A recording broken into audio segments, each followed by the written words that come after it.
యోహాను సువార్త 13వ అధ్యాయము 1వ వచనం నుండి 13వ అధ్యాయము 10వ వచనం వరకు. తాను ఈ లోకములో నుండి తండ్రి యొద్దకు వెళ్ళవలసిన గడియ వచ్చునని యేసు పస్కా పండుగకు ముందే ఎరిగిన వాడై లోకములోనున్న తన వారిని ప్రేమించి వారిని అంతము వరకు ప్రేమించెను. వారు భోజనం చేయుచుండగా ఆయనను అప్పగింపవలెనని సీమోను కుమారుడగు ఇస్కరియోతు యూదా హృదయంలో అపవాది ఇంతకు ముందు ఆలోచన పుట్టించి ఉండను గనుక తండ్రి తన చేతికి సమస్తము అప్పగించననియో తాను దేవుని యొద్ద నుండి బయలుదేరి వచ్చననియో దేవుని యొద్దకు వెళ్ళవలసి ఉన్నదనియో యేసు ఎరిగి భోజన పంక్తిలో నుండి లేచి తన పై వస్త్రము అవతల పెట్టివేసి ఒక తువాలు తీసుకుని నడుమునకు కట్టుకొనెను. అంతట పల్లెములో నీళ్లు పోసి శిష్యుల పాదములు కడుగుటకును తాను కట్టుకుని ఉన్న తువాలుతో తుడుచుటకును మొదలు పెట్టెను. ఇట్లు చేయుచు ఆయన సీమోను పేతురు నద్దకు వచ్చినప్పుడు అతడు, ప్రభువా, నీవు నా పాదములు కడుగుదువా అని ఆయనతో అనెను. అందుకు యేసు, నేను చేయుచున్నది ఇప్పుడు నీకు తెలియదు గాని ఇక మీదట తెలుసుకుందువని అతనితో చెప్పగా, పేతురు నీవెన్నడును నా పాదములు కడగరాదని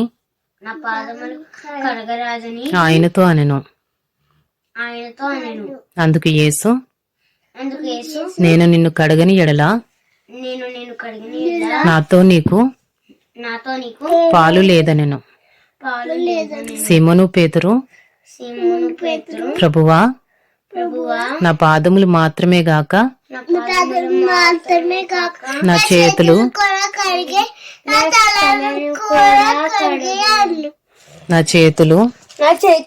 నా తల కూడా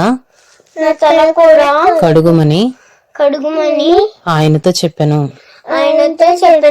యేసు అతని చూచి స్నానము చేసిన వాడు పాదములు తప్ప మరి ఏమీయూ కడుగుకొననక్కరలేదు. అతడు కేవలము పవిత్రుడయ్యను. మీరును పవిత్రులు కాని మీలో అందరూ పవిత్రులు కారనెను. యోహాను సువార్త 13వ అధ్యాయము 11వ వచనం నుండి 20వ వచనం వరకు.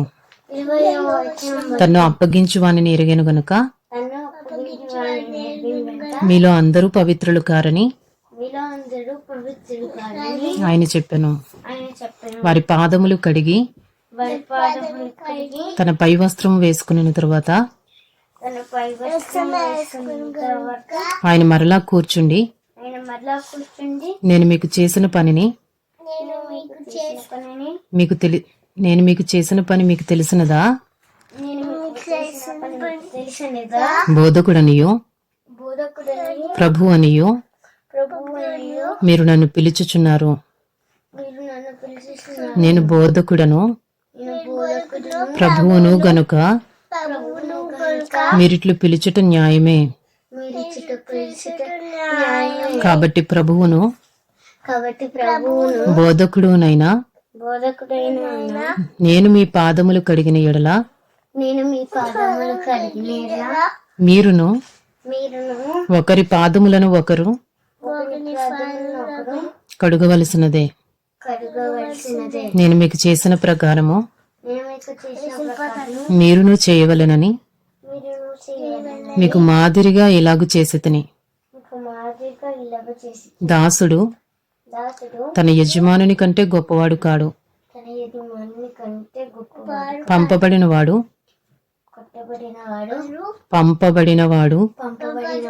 తన్ను పంపిన వానికంటే గొప్పవాడు కాడు అని మీతో నిశ్చయముగా చెప్పుచున్నాను. ఈ సంగతులు మీరు ఎరుగుదురు గనుక వీటిని చేసిన ఎడల మీరు ధన్యులగుదురు. మిమ్మును అందరినీ గూర్చి నేను చెప్పలేదు.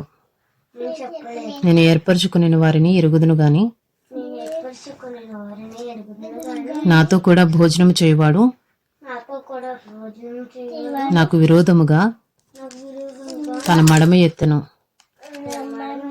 అను లేఖనము నెరవేరుటకై ఇలాగు జరుగును. జరిగినప్పుడు నేనే ఆయననని మీరు నమ్మునట్లు అది జరగక మునుపు మీతో చెప్పుచున్నాను. నేనెవని పంపుదునో వాని చేర్చుకునివాడు నన్ను చేర్చుకునివాడగును. నన్ను చేర్చుకునివాడు నన్ను పంపిన వానిని చేర్చుకునివాడగునని మీతో నిశ్చయముగా చెప్పుచున్నానని వారితో చెప్పెను. వారితో అనెను,